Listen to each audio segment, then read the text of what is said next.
soy ganador de almas. Aunque fuerte me golpea la brisa, no me detendrá.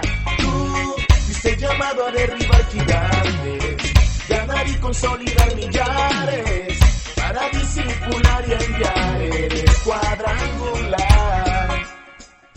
Soy cuadrangular, gano, consolido, un discípulo bien mío. Soy cuadrangular, gano, consolido, un discípulo bien mío. Soy cuadrangular, yeah, yeah. Soy cuadrangular, no, no. Hola, muy buenos días para todos. Reciban gran bendición en este día. Hoy vamos a concluir la tercera parte del tema las dispensaciones de la salvación. En la clase anterior, el domingo pasado, en la prédica anterior, estuvimos hablando sobre la dispensación de la ley. Y esto conlleva a que habláramos del Antiguo Pacto o el Antiguo Testamento y el Nuevo Pacto.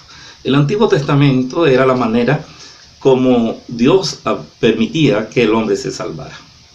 A los judíos le fue dado la dispensación de la ley, le fue dado el templo, el tabernáculo primero, luego el templo, la ley, los profetas y también los patriarcas. El hombre, para poderse salvar, tenía que cumplir todas las leyes, pero cuando alguna vez un hombre fracasaba y perdía y desobedecía las leyes, tenía que cumplirla en totalidad, porque si fallaba en una, fallaba en todas. Y para poderse salvar, entonces, tendría que sacrificar un cordero inocente, símbolo del sacrificio de Jesús, que es el Cordero de Dios que quita el pecado. El antiguo pacto fue renovado y fue sustituido por un nuevo pacto eterno, debido a que una vez y para siempre, dice el libro de Hebreos, entró el Señor Jesucristo en el sacrificio, en el santuario, y ya no hay que hacer más sacrificio. Él hizo todo el sacrificio por nosotros, porque Él es el Cordero de Dios que quita el pecado del mundo. Yo les invito a que ustedes nos acompañen en sus Biblias, y vamos a estar buscando el Evangelio según San Juan, capítulo 1, versículo 17. Evangelio según San Juan, capítulo 1, versículo 17, y lo leemos en el nombre del Padre, del Hijo y del Espíritu Santo. Pues la ley por medio de Moisés fue dada, pero la gracia y la verdad vinieron por medio de Jesucristo. Efesios 2, 8. Porque por gracia sois salvos por medio de la fe, y esto no de vosotros, pues es don de Dios. La dispensación de la ley fue sustituida por la dispensación de la gracia. Hebreos 8, 7 y 13. Es un nuevo pacto en la sangre de Jesús. Lucas 22, 19 al 20. ¿Y por qué periodo de la gracia? La gracia, como leíamos en Efesios 2, 8, es un regalo, un don de Dios inmerecido. No tenemos que hacer nada, no tenemos que sacrificar un cordero, no tenemos, porque ya Jesús se entregó en sacrificio por nosotros, por nuestra salvación y por nuestras vidas. Entonces simplemente nosotros tenemos que utilizar ahora la fe, y en base a la fe podemos entonces recibir el don o hacer parte de la dispensación de la gracia.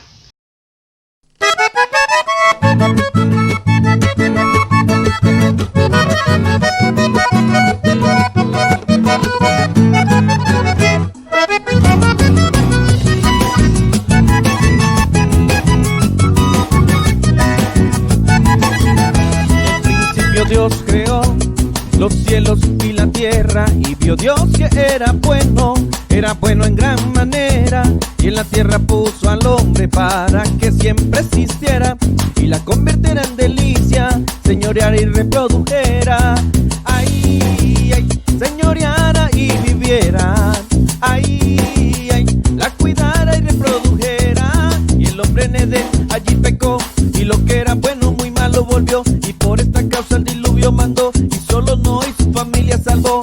Ay, ay, apareció el arco iris. Hacia Dios su nombre halló gracia, y su nombre era Abraham.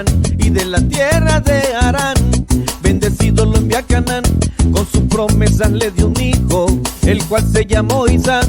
Desde le nació Jacob y con el ángel luchó. Ay, ay, le llamaron Israel. Ay, ay, y con el ángel luchó.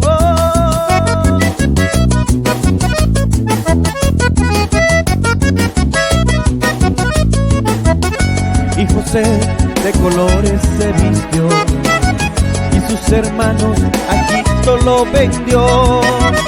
De la cárcel a gobernador pasó e Israel allí se multiplicó. De una zarza llamó a Moisés para que a Canaán volvieran otra vez. Estando Josué cruzaron el Jordán y allí repartieron la tierra de Canaán. Ay, ay, en la tierra prometida. Ay, ay, donde fluye leche y miel. Israel siguió pecando y se habían escondido. Les envió a Gedeón para sacarlos del olvido. También les envió a Sansón, un hombre que era muy fuerte. De Ana le nació Samuel, un profeta muy valiente. Este ungió a Saúl, el cual Dios desechó. Y ungieron a David, al que el gigante venció. Ay, ay, con justicia gobernó. Ay, ay, y con su arpa cantó.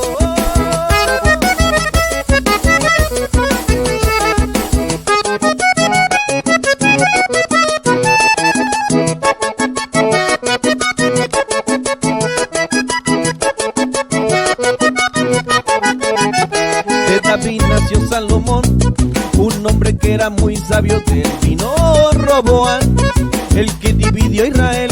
Pero como pueden ver, Israel siguió pecando. Les enviaron a Jeremías para evitarles el destierro. Ay, ay, los llevaron a Babilonia. Ay, ay, en los tiempos de Daniel. Y por sus profetas a ellos habló. Le envió a Isaías, Oseas, Amós, Abdías, Jonás, Miqueas y Nahum, Sofonías, Ageo y también Habacuc. Ay, ay, Zacarías y Malaquías. Ay, ay, anunciaron del Mesías. Y Jesús, lleno de autoridad y poder, a 12 hombres escogió a que anunciaran el reino de Dios. Mas uno de ellos a él lo traicionó. Jesús venció al diablo y resucitó, y en una nube al cielo subió. Mateo, Marcos, Lucas y Juan, allá en los hechos hablan de hermandad. Romanos, Corintios, Pablo escribió, hablaba de gracia, poder y amor. Hebreos, Santiago, Primera de Juan, y el Apocalipsis que anuncia esperar. Ay, ay, hay que estar preparado. Ay, ay, para ser arrebatado.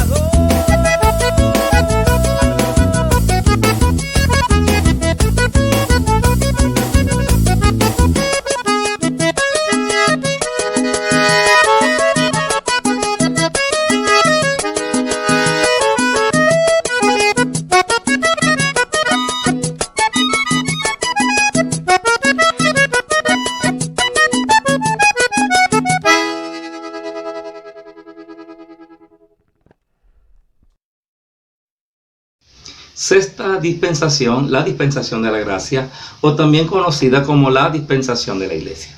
La dispensación de la iglesia también se señala como el nuevo pacto o el Nuevo Testamento. Es algo nuevo que no existía antes.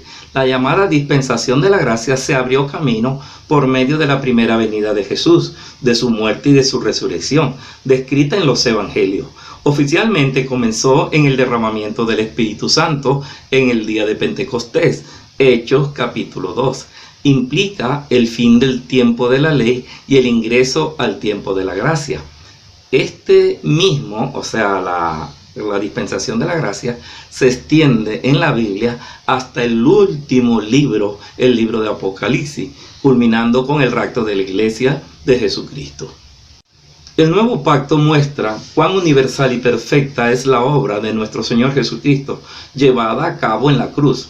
No existe algo más sublime. Las cartas doctrinales del Nuevo Testamento no nos llaman a guardar el pacto de Moisés o el pacto de Sinaí, sino el mandamiento de Cristo, el mandamiento del Espíritu Santo. No alcanzamos la salvación por buenas obras, sino que llegamos a las buenas obras por medio de la salvación, y que por la gracia tenemos un nuevo fundamento para la obediencia. La ley de Cristo es mayor que la ley del Sinaí, y la prueba es una fe verdadera, es una vida cambiada, es la consecuencia de la salvación en Cristo. En lo que se refiere a la salvación, no hay diferencia entre judío y gentil. Gentil quiere decir personas que no nacieron en el país de Israel. Gentil es el resto de humanos que no son israelitas. En esta nueva dispensación no hay diferencia entre hombre y mujer. Hay diferentes disposiciones, como por ejemplo el orden en la iglesia, en la creación, en la sociedad o en la familia, las cuales hay que contemplar y seguir. Pero delante de Dios todos somos iguales. De este modo surgió un nuevo pueblo entre judíos y las naciones. Ahora también se llama la iglesia, es un nuevo pueblo, el pueblo de Dios. La novia del Señor es la iglesia escogida antes de la fundación del mundo. Dijimos que todas las naciones están bajo la bendición de Abraham, así como Dios lo prometió, y finalmente que Romanos 10:12 nos dice que quien crea en Jesús e invoque su nombre será justificado por la gracia de Dios. En el tiempo de la ley, en el Antiguo Testamento, en el templo, primero en el tabernáculo y luego en el templo, había un velo que dividía. Los israelitas y los gentiles no podían entrar al templo, sino que tenían un patio especial. Y lo mismo las mujeres estaban determinadas a un patio especial. Aún los judíos no podían entrar. El único que podía entrar al lugar santísimo, donde estaba la presencia de Dios, donde estaba el arca, donde Dios se manifestaba, eran los sumos sacerdotes. Y entonces había un intermediario entre Dios y el hombre, era el sumo sacerdote, y entonces Dios le hablaba al sumo sacerdote y luego el sumo sacerdote le explicaba lo que Dios quería con el pueblo y le daba las ordenanzas y los mandatos. Pero en el Nuevo Testamento no pasó así. En la muerte de Jesús, el velo del templo se rasgó y se rompió de arriba hacia abajo, permitiendo ahora que todos nosotros tengamos acceso libre al lugar santísimo. Ya en esta dispensación ahora no hay velo, porque el velo fue quitado. Ya no existe un santuario central como lo era en el tabernáculo o en el templo. El hombre ahora puede encontrar a Dios en cualquier lugar. Lo vemos en Juan 4, 21 al 24. Puede clamar al Señor en cualquier lugar, a cualquier hora del día o de la noche, y está al instante en el lugar santísimo. La nueva dispensación de la gracia es un misterio de Dios, Efesios 3, 4 al 6. Su culminación será cuando la plenitud de los gentiles haya sido alcanzado para la iglesia, y ésta será arrebatada, como dice Romanos 11, 25. La posición única en Jesucristo. Todo aquel que crea en el Señor Jesucristo nacerá de nuevo, será nacido de Dios, primera de Juan 5:1, y recibirá el Espíritu Santo, Gálatas 3:2, Efesios 1:13. Dicha persona esperará la nueva venida de Jesús, la resurrección de los muertos, primera de Corintios 15, y tendrá vida eterna, Juan 3:16. Todo aquel nacido de nuevo queda libre del poder del enemigo y de la oscuridad, y es colocado en el reino del Hijo de Dios, Colosenses 1:13. Todos los pecados del pasado, presente y futuro le serán perdonados, Colosenses 1:14 y Hebreos 10:14. Cuando un hijo de Dios peca, su comunión con Jesús es perturbada. Es como los padres y sus hijos. No importa lo que el hijo haga, sigue siendo el hijo de su padre. Si un hijo es desobediente, puede perder en cierta forma la comunión con su padre y su madre, pero igual seguirá siendo su hijo. Y si el hijo pide perdón, la comunión es restaurada. Así también es entre Dios y sus hijos. Pero si alguien se aferra conscientemente al pecado y vive en él, hay que poner en duda su nuevo nacimiento. Quizás se trate meramente de un cristiano nominal. Los que creen en Jesús son hijos de Dios. Juan 1, 12 y 13. Coherederos con Cristo, Romanos 8, 17. Así como miembros del cuerpo de Jesús, que es la iglesia, Efesios 1, 22 al 23, Primera de Corintios 12, 13. Y la esposa de Cristo, Segunda de Corintios 11, 2. Ahora son hijos de Dios, bendecidos con toda bendición espiritual en los lugares celestiales. Efesios 1:3 y Efesios 2:6. A ellos les daba la promesa de ser resucitado o arrebatado. Primera de Tesalonicenses 4:13 al 18. Primera de Corintios 15. Y son parte del misterio de Dios. Efesios 3:4 al 6. El fracaso del hombre en la dispensación de la gracia. Cada dispensación termina con el fracaso del hombre. No será distinto en el caso de la dispensación de la gracia. La Biblia nos dice claramente que la mayoría de los hombres de este mundo rechaza el Evangelio de Jesús y el señorío de Dios. Segunda de Corintios 4:4, Segunda de Tesalonicenses 2:9 al 12. Las caídas, las tentaciones y la impiedad se acrecentarán al final de la dispensación de la gracia. Segunda de Tesalonicenses 2:1 y Primera de Timoteo 4:1, Segunda de Timoteo 3:1, Segunda de Pedro y Judas. La tibieza de la Odisea, de la iglesia de la Odisea, marcará el final de la dispensación de la gracia. Apocalipsis 3:14 al 22. El amor a la verdad será rechazado. La injusticia abundará. La burla y las palabras en contra de Jesús crecerán drásticamente. Judas 15. Los pecados rompen todas las barreras y récord en cualquier forma y manera. El actual anhelo de la autorrealización, la tendencia a la autoexaltación o autoimponerse, a la desmedida sobreestimación, a la caza de las ganancias y a la acrecentada criminalidad juvenil, seguramente lo podemos asociar con 2 de Timoteo capítulo 3 versículo 1 al 4.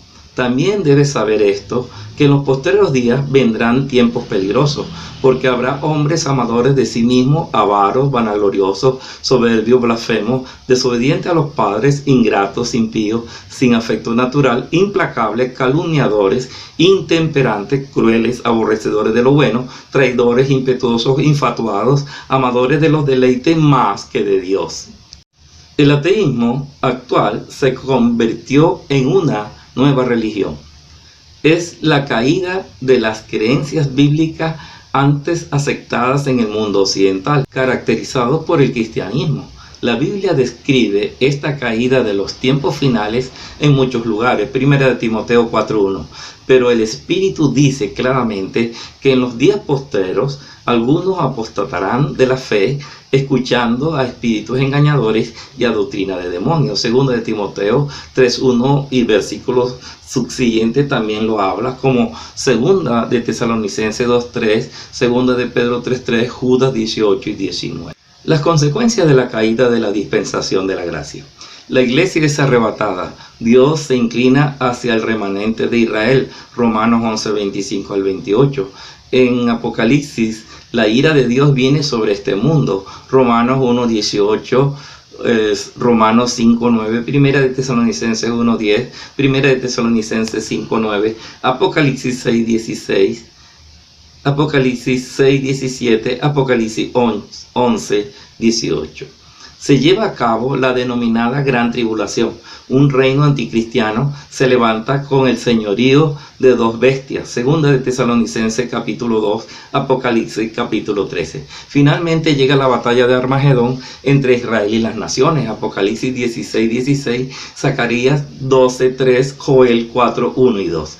Y la segunda venida de Jesús en poder y gloria. Mateo 24, 30, Apocalipsis 19. Dios juzga a los de Israel y a las naciones. Ezequiel 20, Mateo 25.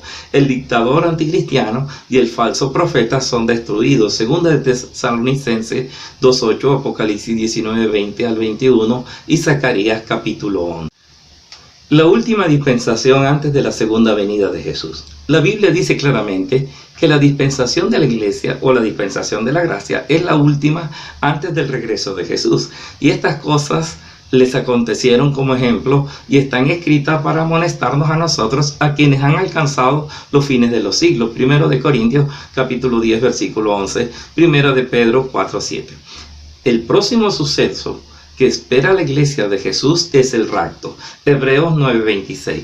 Si eso hubiera sido necesario, Cristo tendría que haber sufrido la muerte de una y otra vez desde el principio del mundo, pero ahora, en el fin de los tiempos, Cristo se presentó una sola vez y para siempre para quitar el pecado mediante su propia muerte en el sacrificio. Versículo 27. Y así como cada persona está destinada a morir una sola vez y después vendrá el juicio, versículo 28, así también Cristo murió en sacrificio una sola vez y para siempre, a fin de quitar los pecados de muchas personas.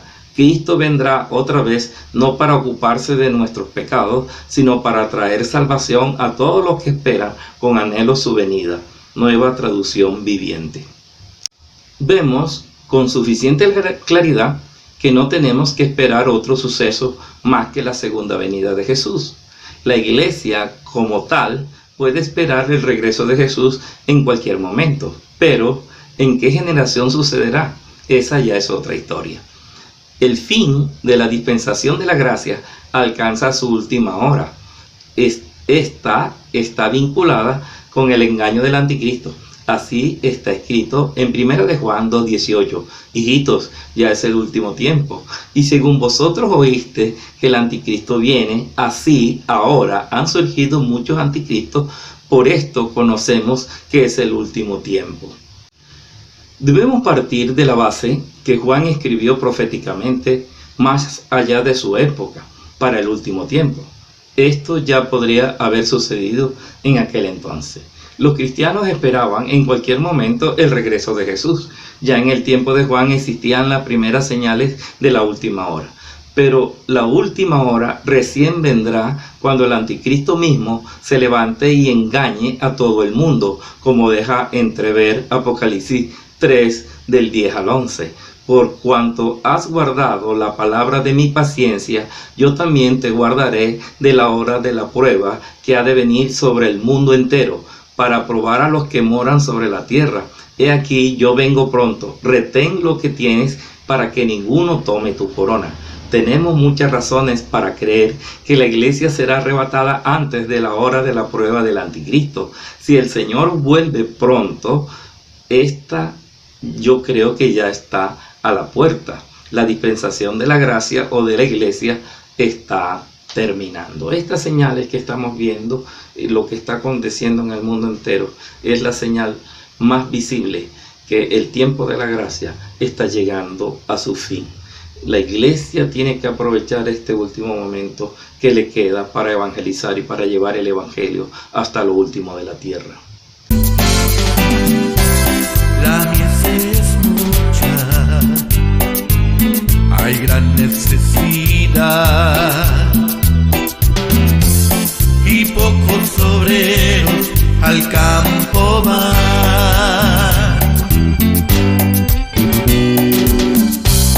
Hoy muchos se pierden, viven sin dirección,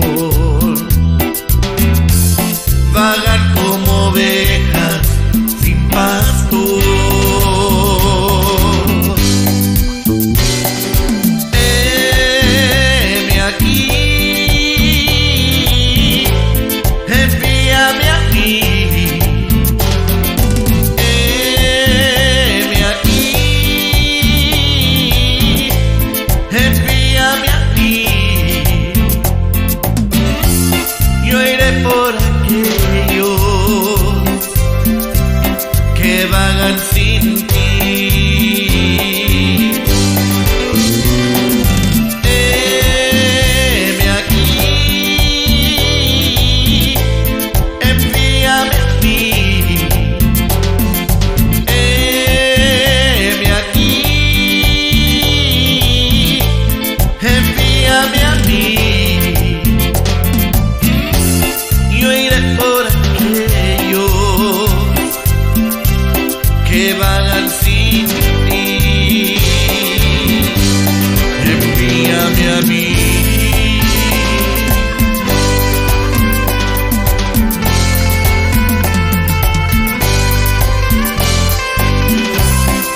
Y llegamos a la séptima dispensación, la dispensación del reino milenial o el reino del Señor Jesús.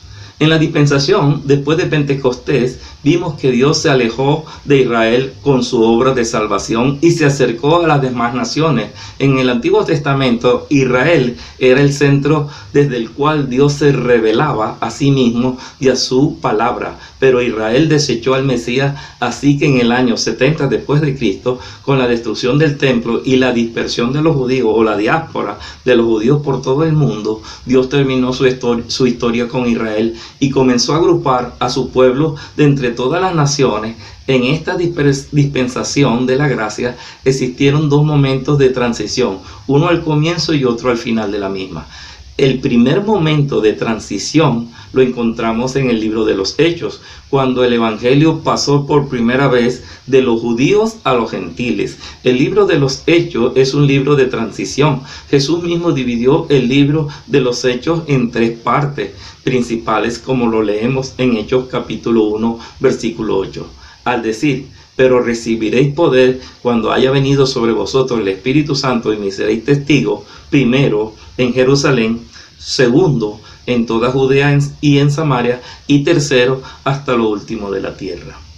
Vemos en los capítulos del 1 al 7 que toda la obra de la iglesia se concentraba todavía en Jerusalén. De ahí que esta es la primera parte que Jesús había hablado. Todavía era en la población judía. Me seréis testigo en Jerusalén. En los capítulos 8 al 12, los apóstoles fueron a Judea y también a los samaritanos. Y los samaritanos se convirtieron. La segunda parte es una transición en toda Judea y en Samaria. Y en los capítulos 13 al 28 vemos que Pablo se convirtió y fue llamado como apóstol especial para los gentiles, más allá de los límites de Israel, hasta lo último de la tierra. A pesar de que esta es una etapa de transición, donde Dios deja de tratar con Israel para tratar con una nueva población, los gentiles, a través de la iglesia y a través del apóstol Pablo. Ya vimos las tres divisiones del libro de los Hechos. Pero la historia de Dios con Israel no terminó ahí. La Biblia dice que las promesas del pacto con Abraham siguen en pie hasta que todo se ha cumplido. La iglesia fue insertada, pero eso no significa que Israel fuera destruido en la historia de la salvación. Al contrario, en Isaías 52, del 7 al 8, dice: cuán hermosos son sobre los montes los pies del que trae alegre nueva, el Evangelio, del que anuncia la paz, el Evangelio de paz, del que trae nuevas del bien, eso significa Evangelio, del que publica salvación, del que dice a Sión: tu Dios reina. Voz de tus atalayas alzarán la voz juntamente, darán voces de júbilo, porque ojo a ojo verán que Jehová vuelve a traer a Sión. Entre el año 600 y 700 a.C., el profeta ve venir al Señor, quien aparentemente ya estuvo antes en una oportunidad. Él ve el regreso del Mesías al final de los días. Israel será restaurado, primero físicamente y luego espiritualmente. Deuteronomio 4:29 al 31. El final del tiempo de la iglesia. Con el retorno de los judíos a su patria y la reconquista de Jerusalén, el tiempo de la iglesia comenzó a caducar. Al mismo tiempo, Dios comenzó a tratar con la salvación de Israel. Esta transición encuentra su intersección en el rapto, incluyendo los primeros capítulos de Apocalipsis. Apocalipsis está enfocado nuevamente en el pueblo judío. El Evangelio y el obrar de Dios pasa de la iglesia a los judíos. Lo vemos, por ejemplo, con los 144,000 judíos sellados, Apocalipsis capítulo 7, y los dos testigos que son judíos también, Apocalipsis capítulo 11, los dos olivos de Zacarías capítulo 4. En la gran tribulación también se menciona el templo judío, la mujer que dio a luz un niño. La mujer es Israel, quien nos trajo a Jesucristo, Apocalipsis 14, y así Jerusalén pasa nuevamente al frente, donde también aparecerán los dos testigos. Con base a la existencia del Estado judío, vemos que el tiempo de la iglesia está llegando a su fin. Apocalipsis es, por lo tanto, otro libro de transición, así como el libro de Hechos es un libro de transición de los judíos a los gentiles, ahora, o a la iglesia. Ahora el libro de Apocalipsis es un libro de transición que pasa de la iglesia gentil a los judíos nuevamente.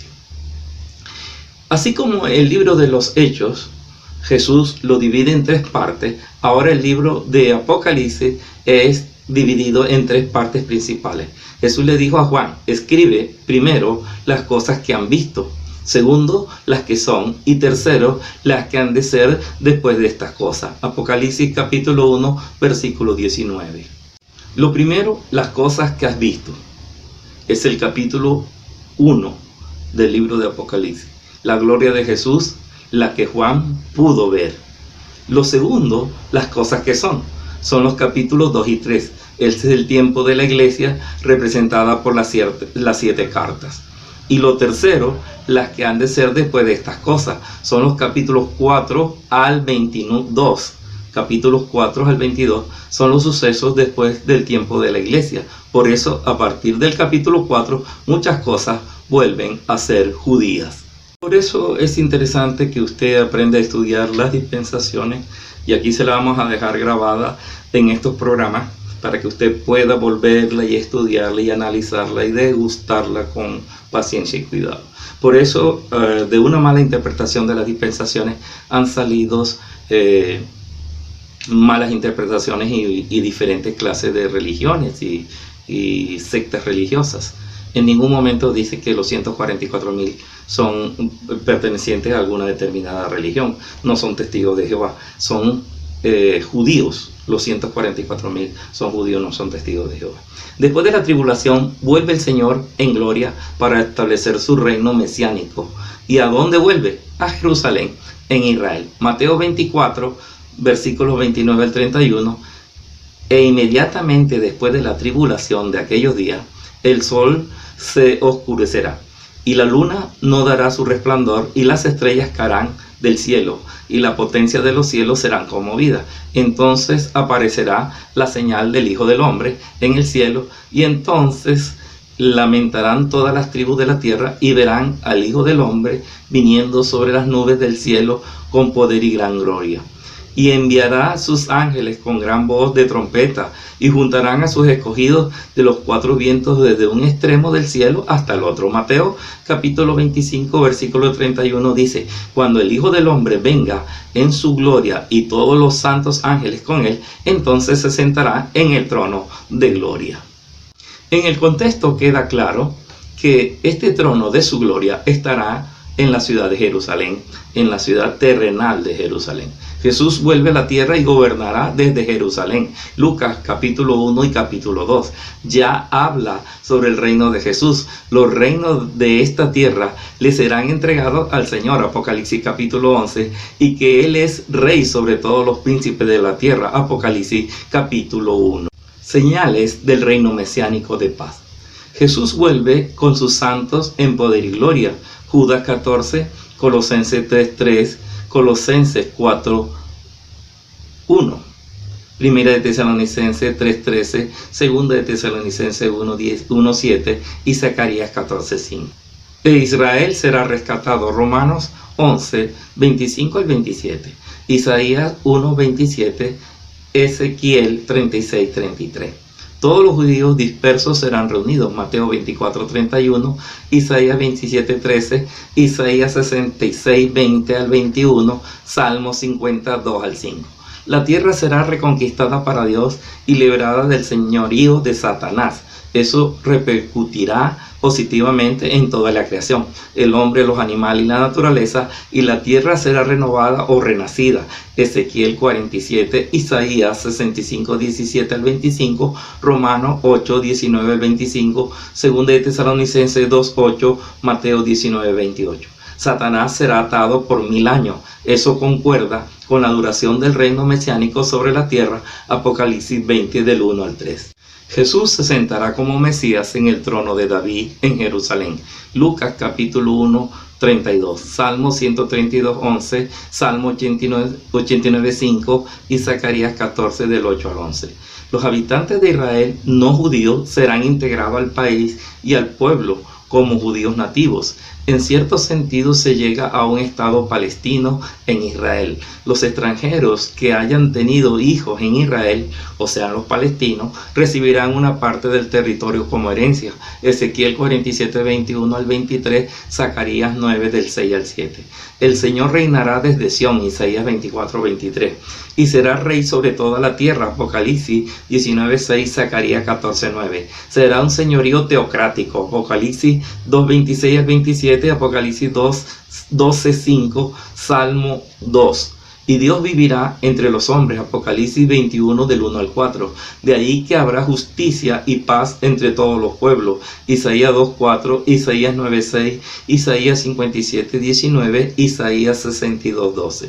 Al igual que la justicia social, será restaurada la justicia social, Salmo 72, 6, Salmo 72, 12 al 14, Salmo 72, 16 y Joel 2, 18 al 27.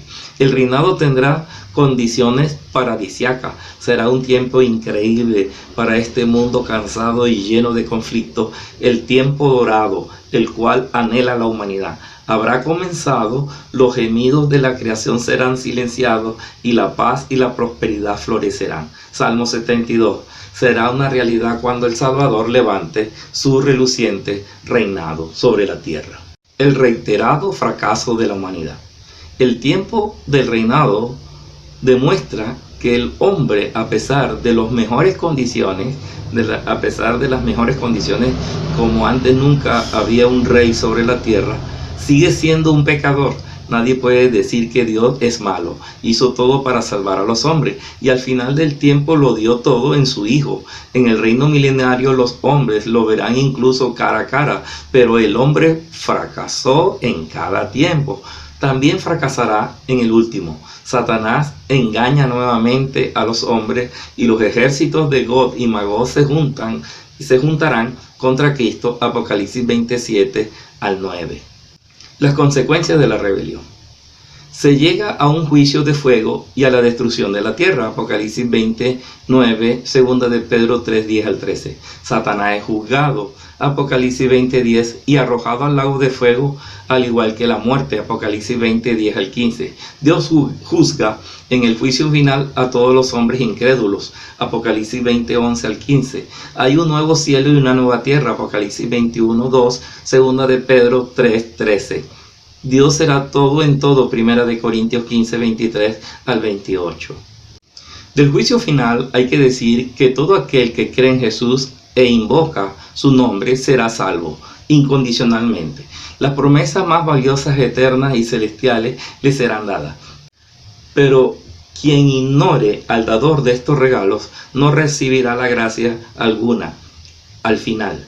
Y eso significa que no estará escrito en el libro de la vida y por eso será juzgado por sus obras. Pero ya que nadie puede ser justificado por obra, estos hombres van a la perdición eterna. Apocalipsis 20, 11 y 15. Van a un lago de fuego cuyo fuego nadie puede apagar. Lucas 3, 17, Mateo 25, 41, Marcos 9, 48. En este lugar no hay más gracia ni misericordia. Lucas 16, 23 y 24. En este periodo no hay otra oportunidad de salvación. Por eso la estrella de David consiste en dos triángulos, en un lugar de sufrimiento, lloro y lamento. Mateo 13, 40 al 43. No hay esperanza de que este sufrimiento pare. Los perdidos estarán eternamente perdidos. Apocalipsis 14, 11. Sin embargo, nadie podrá llamar injusto a Dios. Nadie se justificará o defenderá. Cada uno sabe con qué razón está en este lugar. Apocalipsis 5, 9, Apocalipsis 5, 12 al 14, Apocalipsis 11, 16 al 18, Apocalipsis 15, de 3 al 4, Apocalipsis 20, 11 al 15, Romanos 2, 3, Romanos 3, 4, 5 y 19. Al llegar a la conclusión de todas estas dispensaciones o de la historia de la salvación, quiero recordarte, querido amigo, amiga, Dios le ha abierto la puerta del cielo en la forma más amplia posible. Si aún no ha entrado, aproveche la oportunidad antes que sea demasiado tarde. La puerta es Jesús. Por eso Él dice, estoy a la puerta y llamo. Y si alguien abre la puerta, yo entro y ceno y tengo una intimidad con Él. Aproveche esta oportunidad de salvación y de misericordia. Entregue hoy su vida, su corazón y todos sus pecados y todo lo que usted ha sido durante la historia de su vida, entrégueselo al Señor, y que Él, a partir de este instante, a través de su gracia, de su misericordia y la presencia del Espíritu Santo, comience a transformar, y que las cosas viejas pasen y que usted nazca, tenga un nuevo nacimiento y a partir de hoy sea una nueva criatura.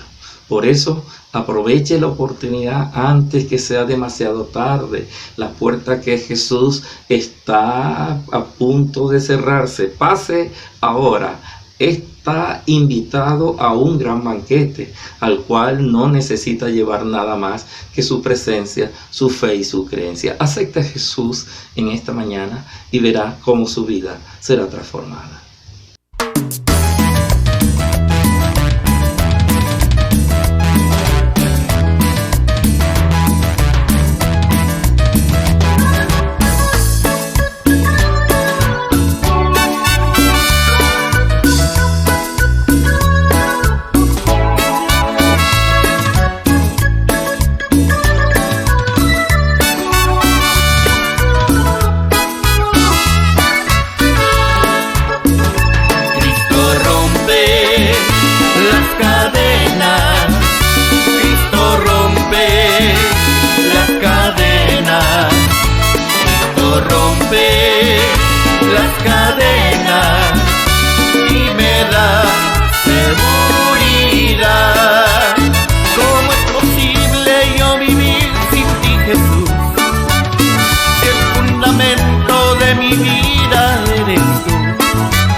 Cadenas que estaban atando a mi corazón. Libre, tú me hiciste libre, tú me hiciste libre, libre Señor. Rotas fueron las cadenas que estaban atando a mi corazón.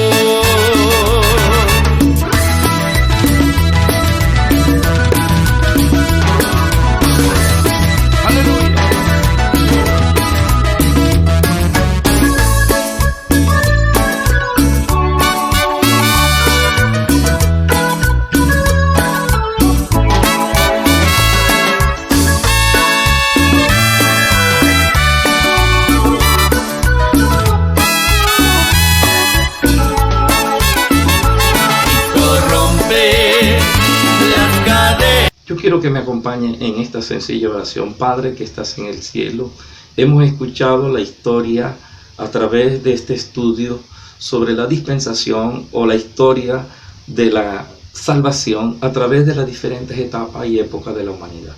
Señor, Sabemos que hoy estamos disfrutando del periodo de la gracia, del periodo de la iglesia, pero que muy pronto esta dispensación pasará y vendrá tu reino milenial y vendrá luego el juicio sobre todas las naciones y sobre todos los hombres que no hayan sido inscritos en el libro de la vida. Te pido que hoy bendigas a la iglesia, le permitas que aún a pesar de esta pandemia, a pesar de estas dificultades, sea un motivo para evangelizar, podamos aprovechar el tiempo que le queda a la iglesia, el tiempo de gracia que le queda a la iglesia para predicar. Y dijo el Señor Jesús, y este evangelio será predicado en todas las naciones hasta lo último de la tierra, en cada lugar, y todo hombre escuchará de la paz, de la bendición y del plan de Dios de salvación, y entonces sí vendrá el juicio y luego el fin. Pero no espere hasta el final, ni espere que este coronavirus se le atraviese y le quite la vida. Es la oportunidad hoy de ponerse a paz con el Señor. Diga conmigo esta sencilla oración: Señor Jesús, he escuchado tu palabra, el plan de salvación que tú tienes para mi vida.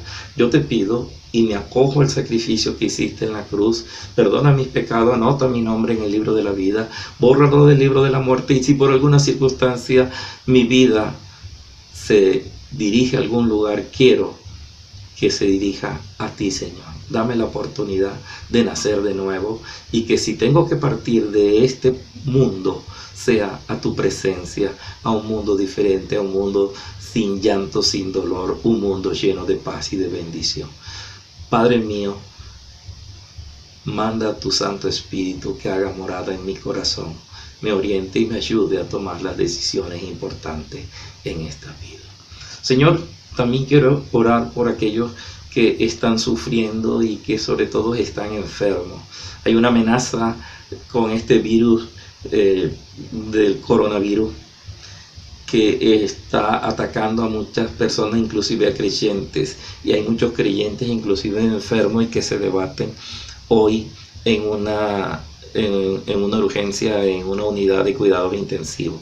Señor, te pido que metas tu mano en aquellos que han sido intubados, aquellos que se debaten entre la vida y la muerte, tu mano poderosa sobre ellos, Señor, y profetizo que de ahí, del lecho de la muerte, tú los levantas victoriosos para testimonio de tu gloria, porque tu mano no se ha cortado, y proclamamos milagros sobre aquellas personas que están hoy debatiéndose entre la vida y la muerte. Señor, sé que muchos hermanos, muchos cristianos, especialmente de la Iglesia Cristiana Cuadrangular de los Cedros, han salido positivos con este virus, pero Señor, sé que tú nos darás la victoria y nos sacarás como ejemplo, como testimonio de tu gracia y de tu poder, y que estos milagros van a servir para que muchos se conviertan y entreguen su corazón y su vida a ti, Señor. Te pido que hagas milagros, bendiciones, y que un poder sobrenatural, tú envíes tu palabra hasta el lugar donde ellos están, los liberes de sus ruinas y los sanes. También restaura a los que han perdido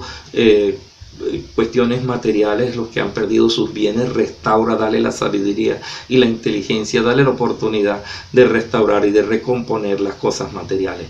Tú dijiste que si nosotros buscábamos primeramente el reino de los cielos, las cosas materiales serían añadidas. Señor, que hoy sea una oportunidad para que este pueblo que ha escuchado tu palabra a través de este medio, hoy se pueda reconciliar contigo y la paz y la bendición comience a ser una realidad.